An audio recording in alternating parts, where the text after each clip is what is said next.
আসসালামু আলাইকুম। কেমন আছেন আমার প্রিয় বন্ধুরা? আশা করি সবাই ভালো আছেন।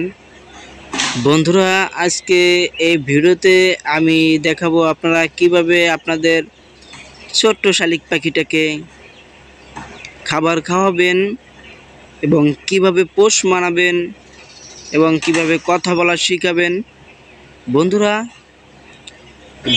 আমার এই ছোট্ট চ্যানেলটা এখনও যারা সাবস্ক্রাইব করেন নাই, প্লিজ বন্ধুরা সবাই চ্যানেলটা সাবস্ক্রাইব করে পাশে থাকেন। MD Yusuf 02, MD Yusuf Sheikh 02। বন্ধুরা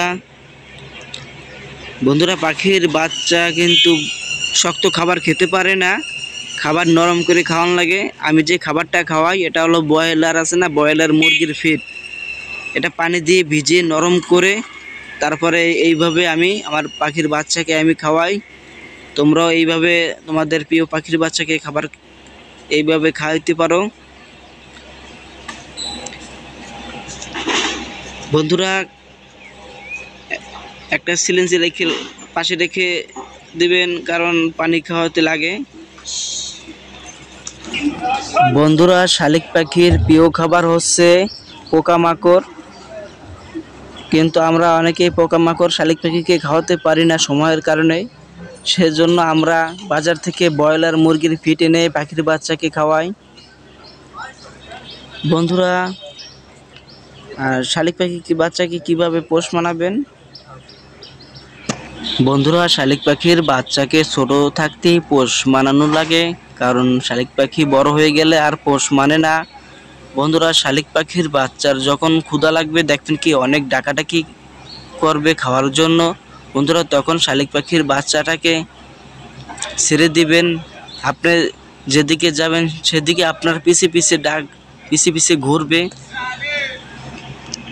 বন্ধুরা, আপনি খাবার হাতে নিয়ে ডাকবেন মিঠু বলে, সবসময় মিঠু আয় আয় এইভাবে ডাকবেন, দেখবেন কি আপনার কাছে যাবে, আপনার কাছে উড়ে যাবে। এইভাবে আপনার পোষ মেনে যাবে। বন্ধুরা, শালিক পাখিকে সবসময় খাঁচায় বন্দি করে রাখবেন না, কারণ খাঁচায় বন্দি করলে শালিক পাখি শুকিয়ে যায়, চিকন হয়ে যায়। বন্ধুরা, শালিক পাখিকে সময় দিবেন, শালিক পাখির বাচ্চার সাথে সময় কাটাবেন, সব সময় পাখির সাথে কথা বলার চেষ্টা করবেন, তাহলে পাখি কথা বলা শিখতে পারবে। আপনার কথা বলা দেখা দেখি শালিক পাখিও কথা বলা শিখতে চাবে। আপনার শালিক পাখির সাথে সবসময় কথা বলার দরকার, সবসময় পাখির সাথে কথা বলবেন।